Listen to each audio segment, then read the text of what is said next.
Kā nomainīt saplēstu ekrānu Kindle Keyboard jeb Kindle 3? Iesākumā mums būs nepieciešams Kindle ar saplēstu ekrānu.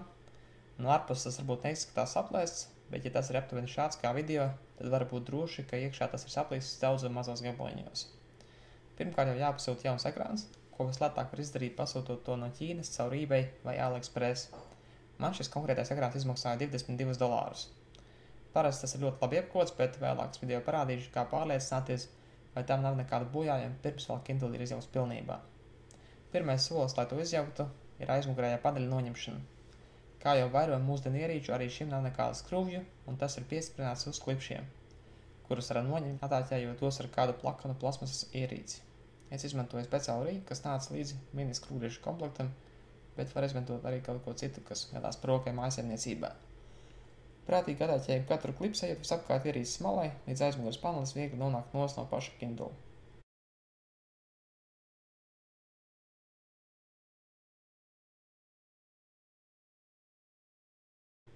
Augšējā labajā malā ir displeja ports, kuram varam pievienot jaunu ekrānu, lai pārliecinātos, ka tas darbojas normāli, pirms izjaukt visu Kindle pilnībā.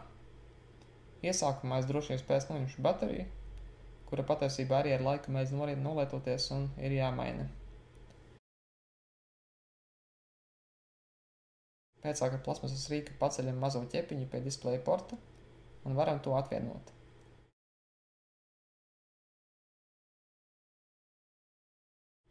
Pievienojam jaunu ekrānu pie displeja porta.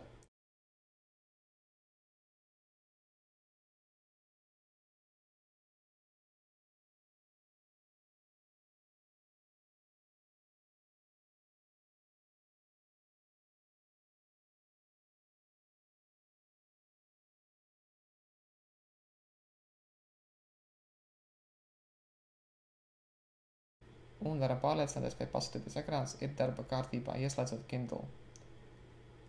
Kā redzams, ar šim viss ir vislabākajā kārtībā, tāpēc varam turpināt nomaiņas procesu.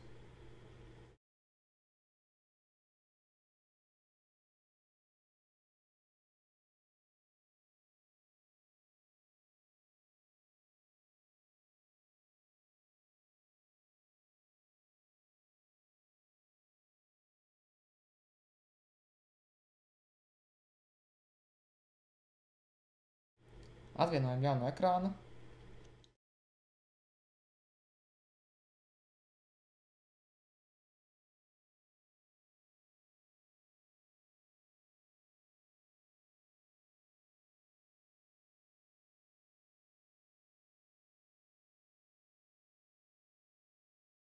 Un varam sākt atskrot visas iespējamās skrūves, kā redzams video.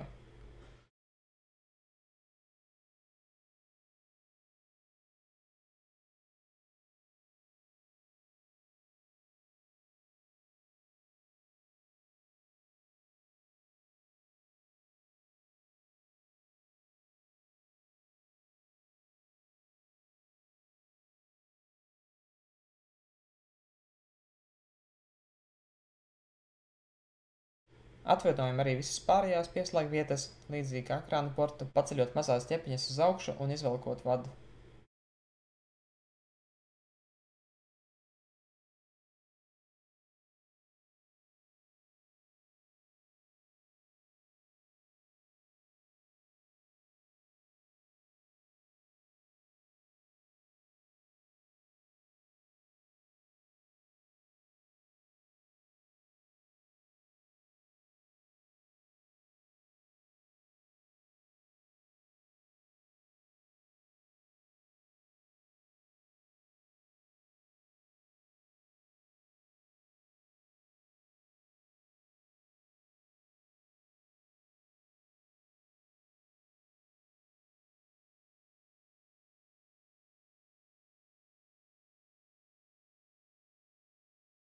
Atskrūvējam vēl dažas atlikušās skrūves.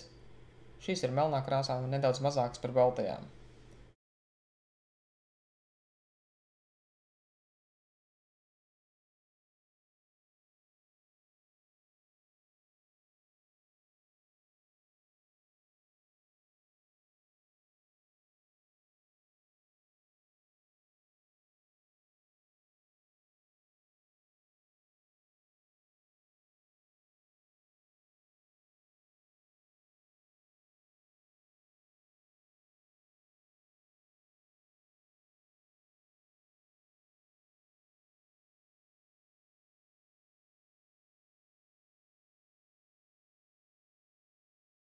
Kad tas izdarīts, varam nosaukt plati ar mikroshēmām un apakšā paliks vien tastatūra, kā arī ekrāna aizsargs un pats ekrāns.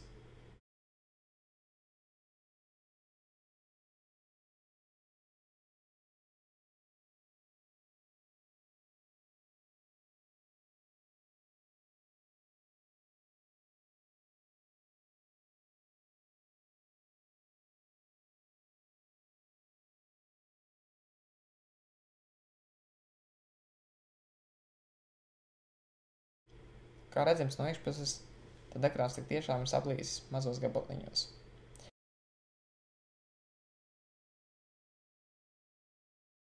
Izņemam to un varam likt iekšā jaunu ekrānu, kurš pieskarās pie korpusa ar appusējo līmlentu.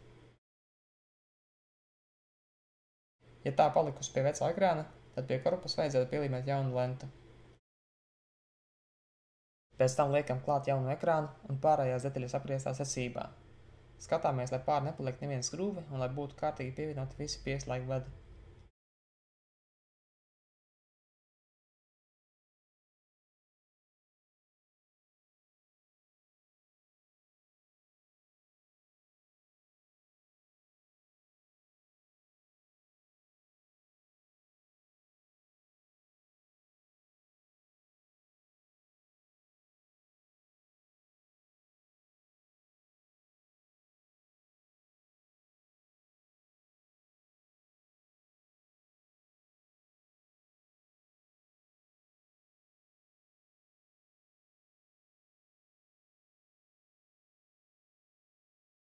Visbeidzot pievienojam bateriju un vēl pirms aizmugurējā paneļa uzlikšanas pārliecināmies, vai Kindle darbojas bez problēmām.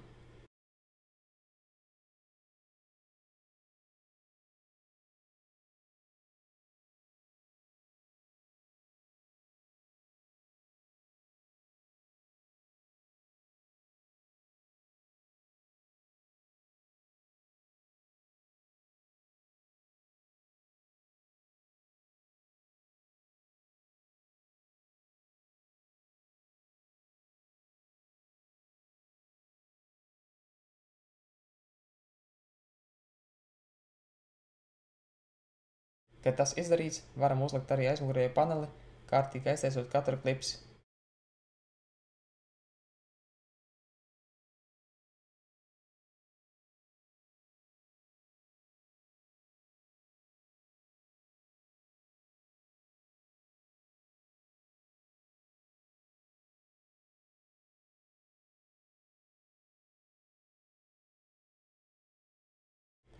Ekrāna nomaiņa pabeigta un mums ir atkal lietojams Kindle.